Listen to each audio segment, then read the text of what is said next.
warahmatullahi wabarakatuh. Nama saya Neneng Marwah Nurul Mumin dengan NIM 2401515. Di sini saya akan memenuhi tugas video mata kuliah eksperimen fisika dasar dengan dosen pengampu Bapak Dr. Andes Agus Denawan MSI.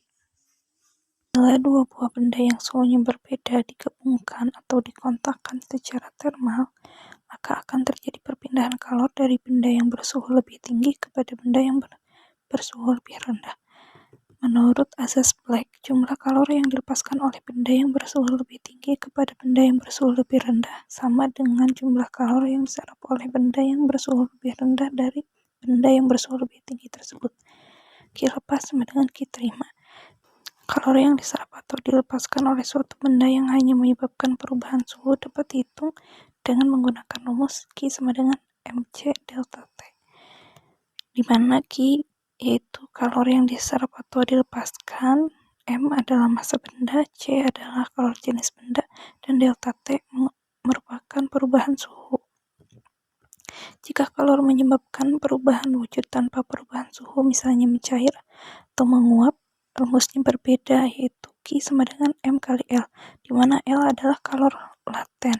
Kalor jenis bahan atau C, kalor jenis dilambangkan dengan simbol C adalah jumlah kalor yang diperlukan untuk menaikkan suhu 1 kg suatu zat sebesar 1 derajat Celcius. Satuan kalor jenis dalam SI adalah Joule per kilogram derajat Celcius. Setiap bahan memiliki kalor jenis yang berbeda tergantung pada struktur dan sifat termalnya.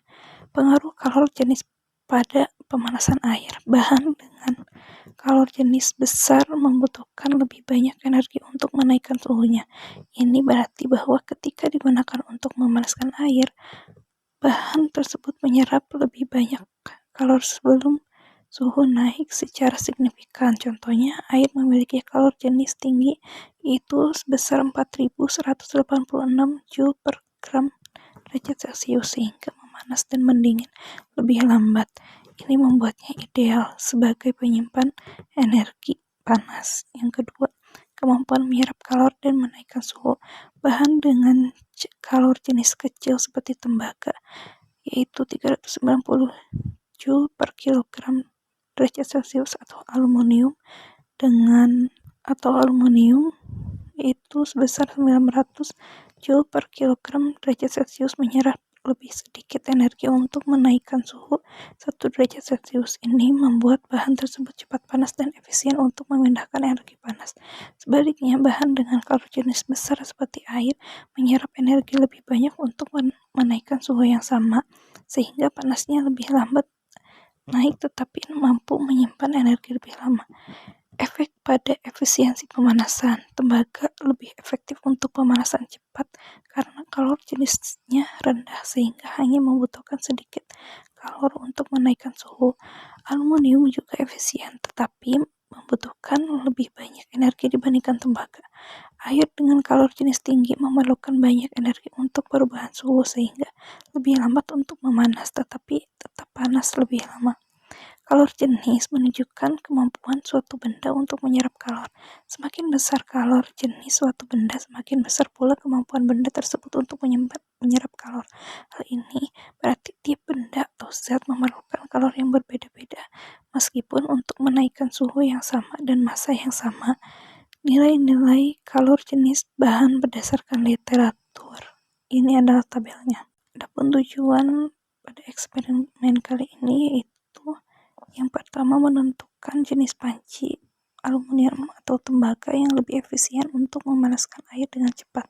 Yang kedua, mengukur dan membandingkan kemampuan penghantaran kalor antara panci aluminium dan panci tembaga.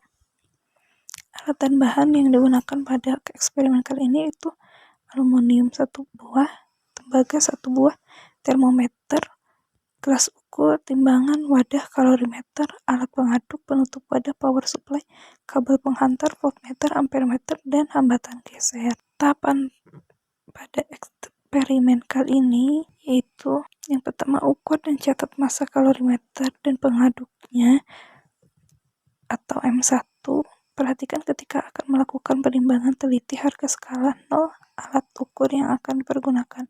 Gunakan lup agar pengamatan kita lebih teliti. Yang kedua, isi kalorimeter dengan air sekitar 1/3 volumenya. Ukur dan catat massa atau M2 dan suhu kalorimeter beserta air di dalamnya. Yang ketiga, panaskan air dan katel aluminium lalu ukur dan catat suhu air panas itu atau T2 dengan menggunakan pemegang ketel aluminium. Masukkan air panas ke dalam kalorimeter berisi air tadi, lalu aduk pelan-pelan dan perhatikan kenaikan suhu dalam kalorimeter. Jika dalam selang waktu yang cukup lama tidak terdapat kenaikan suhu, catat suhu dalam keadaan ini yang kita namakan sebagai suhu kesetimbangan atau TA. Ukur dan catat massa kalorimeter beserta semua isinya atau disebut juga M3. Lalu bersihkan semua alat yang dipergunakan dan lakukan langkah 1-7 pada percobaan 1 untuk 3 kali percobaan. Selanjutnya, data pengamatan.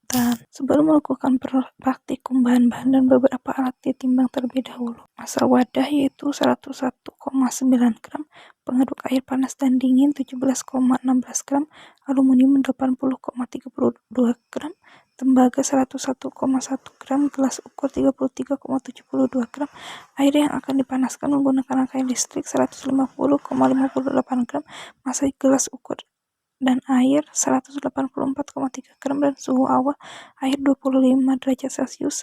Setelah itu membuat rangkaian listrik untuk memanaskan air dengan tegangan sumber adalah 13 volt, ampere meter 1 ampere, dan voltmeter 5, volt. Rangkaian tersebut kemudian disambungkan dengan kalorimeter untuk memanaskan air yang awalnya 25 derajat Celcius menjadi 35 derajat Celcius dengan waktu 27 menit 17,4 detik.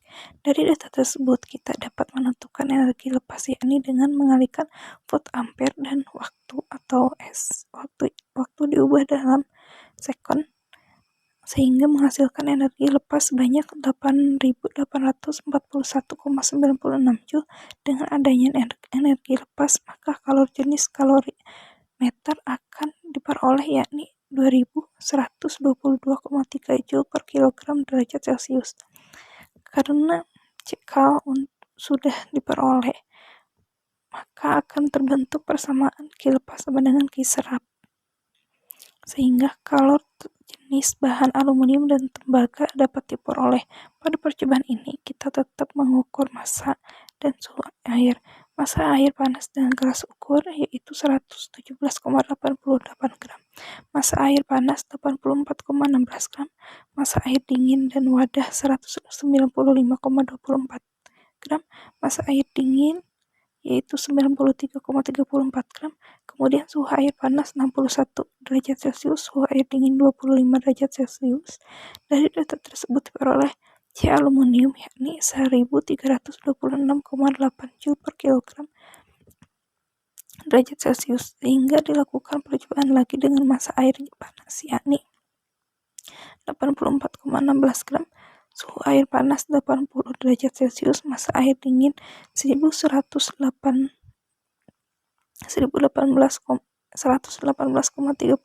gram, massa tembaga adalah 101,1 gram dan suhu air dingin 25 derajat Celcius, sehingga nilai suhu kesetimbangan termal yakni 45 derajat Celcius dan diperoleh C tembaga yakni 689,8 Joule per kilogram derajat Celcius. Berdasarkan hasil percobaan tersebut yang dimana C aluminium yakni 1326,8 Joule per kilogram derajat Celcius dan C tembaga yakni 689,8 Joule per kilogram derajat Celcius, hasil tersebut menunjukkan kalor jenis aluminium lebih besar dari tembaga. Sesuai teori bahwa kalor jenis yang lebih besar akan membutuhkan lebih banyak kalor untuk menaikkan suhunya, dan sebaliknya jika kalor jenis lebih kecil maka akan lebih cepat panas karena lebih sedikit kalor untuk menaikkan suhunya. Sesuai tujuan percobaan yakni menentukan jenis panci aluminium atau tembaga yang lebih efisien untuk memanaskan air dengan cepat, maka jenis panci yang lebih efisien untuk memanaskan air dengan cepat adalah dengan menggunakan jenis panci tembaga karena memiliki kalor jenis yang lebih kecil sehingga hanya membutuhkan sedikit kalor untuk menaikkan suhu 1 derajat Celcius. Kemudian tujuan kedua yakni mengukur dan membandingkan kemampuan penghantaran kalor antara panci aluminium dan panci tembaga yang dimana kemampuan penghantaran kalor tembaga lebih tinggi dari aluminium. Bahan tembaga sangat cepat dan menghantarkan panas sehingga makanan matang dengan konsisten baik, sedangkan aluminium juga lebih baik namun lebih rendah dari tembaga. Berdasarkan percobaan yang dilakukan, diperoleh kalor jenis aluminium sebesar 1326,8 Joule per kilogram derajat Celcius dan tembaga sebesar 689,8 Joule per kilogram derajat Celcius. Hal ini menunjukkan bahwa aluminium memerlukan energi lebih besar untuk menaikkan suhu dibandingkan tembaga. Sebaliknya, tembaga lebih cepat panas karena memiliki kalor jenis yang lebih rendah. Jadi, panci tembaga lebih efisien digunakan untuk memanaskan air secara cepat karena hanya membutuhkan sedikit energi untuk menaikkan suhu. Kemampuan tembaga dalam menghantarkan panas juga lebih baik dibandingkan aluminium, sehingga memastikan pemanasan yang lebih merata dan konsisten. Perbedaan hasil percobaan dengan nilai literatur dapat disebabkan oleh beberapa faktor. Salah satunya adalah kehilangan kalor akibat isolasi kalorimeter yang kurang baik. Selain itu, ketidakakuratan alat ukur seperti termometer atau timbangan, serta kesalahan dalam pembacaan massa dan suhu juga mempengaruhi hasil. Faktor lain yang berkontribusi dalam penghitungan kapasitor kalorimeter yang kurang tepat dan distribusi panas yang tidak merata akibat pengadukan yang kurang optimal. Faktor-faktor ini harus diminimalkan agar hasil percobaan lebih mendekati nilai literatur. Sekian presentasi mandiri dari saya. Wassalamualaikum warahmatullahi wabarakatuh.